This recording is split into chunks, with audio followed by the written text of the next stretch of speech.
Hello दोस्तों, मैं हूं Nitish Chaudhary and welcome back to my channel. आज की वीडियो में हम बात करने वाले हैं कुछ ऐसी स्ट्रैटेजीज के बारे में, कुछ ऐसे स्टेप्स के बारे में जिनको फॉलो करके आप अपनी लॉन्ग टर्म वेल्थ जो है क्रिएट कर सकते हैं and that will actually help you in attaining financial success.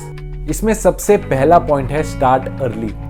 आपको अपनी सेविंग और इन्वेस्टमेंट जो है वो अर्ली 20s में स्टार्ट करनी है, जिसकी वजह से आपकी इन्वेस्टमेंट को ग्रो करने का टाइम मिले। This can significantly increase your wealth over the time. आपको एक गोल सेट करके इन्वेस्टमेंट करनी है, जैसे कि आपको 10 साल बाद इतने पैसे चाहिए, 20 साल बाद इतने पैसे चाहिए, जिसकी वजह से आप उस हिसाब से प्लान कर पाएं अपना हर महीने का कैसा खर्चा निकालना है, कैसे सेविंग करनी है। दूसरा पॉइंट है live below your means. Spending less than you earn is crucial to building wealth. आपको अपनी लाइफस्टाइल इन्फ्लेशन अवॉइड करनी है, जिसका मतलब कि आपको वो अर्ज नहीं होना चाहिए पैसे खर्चने का जैसे ही आपकी इनकम राइज होती है। जैसे कि अभी आप 50,000 कमा रहे हैं, आप 60,000 कमाने लग गए, तो उस हिसाब से आपके खर्चे नहीं बढ़ने चाहिए। Instead keep your expenses in check and invest the extra money you save. तीसरा पॉइंट है क्रिएट अ बजट, यानी आपको अपने एक्सपेंसेस कम करने हैं और इनकम के अलग अलग सोर्सेज बनाने हैं, चाहे वो सेविंग से बने, पैसिव इनकम से बने या आपका कोई और सोर्स ऑफ इनकम बने, लेकिन आपको अपनी इनकम जो है उसके अलग अलग सोर्सेज भी क्रिएट करने हैं। चौथा पॉइंट है पे ऑफ हाई इंटरेस्ट डेट्स। वैसे तो मैं खुद क्रेडिट कार्ड यूज नहीं करता, लेकिन अगर आप क्रेडिट कार्ड यूज करते हैं तो उसकी पेमेंट साइकिल को बिल्कुल ना भूलें, because it can be a major obstacle to building your wealth. Focus on paying off your high interest debts such as credit card debts as quickly as possible, because जैसे ही आपने ऐसे debts पे कर दिए, you can use that money in investing in your future.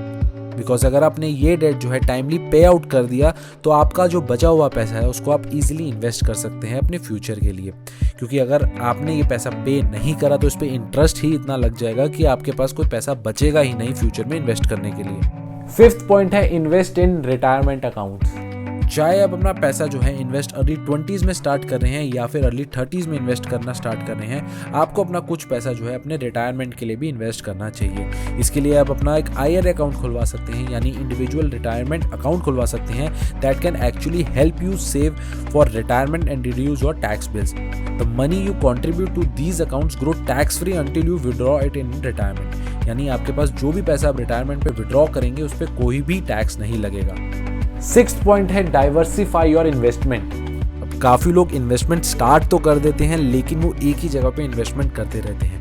तो जैसे अगर उस चीज़ का बूम आता है तो उनको अच्छा पैसा ग्रो करते हुए भी दिखता है, लेकिन अगर उस चीज़ का जब डाउनफॉल आता है तो उनका सारा पैसा डूब भी जाता है।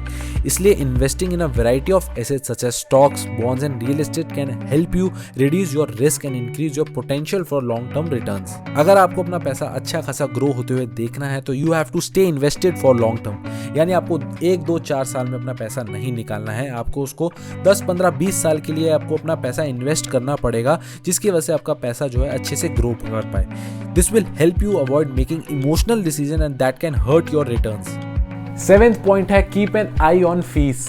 हमने इन्वेस्टमेंट की तो बहुत बात कर ली, लेकिन अगर आपको अपना पैसा एक्चुअली में ग्रो करते हुए देखना है तो you have to keep an eye on fees, यानी आपके इन्वेस्टमेंट से जो भी फीस एसोसिएटेड है such as expense ratio, trading fees और ऐसी कई सारी brokerage fees that can actually eat into your investment returns over time.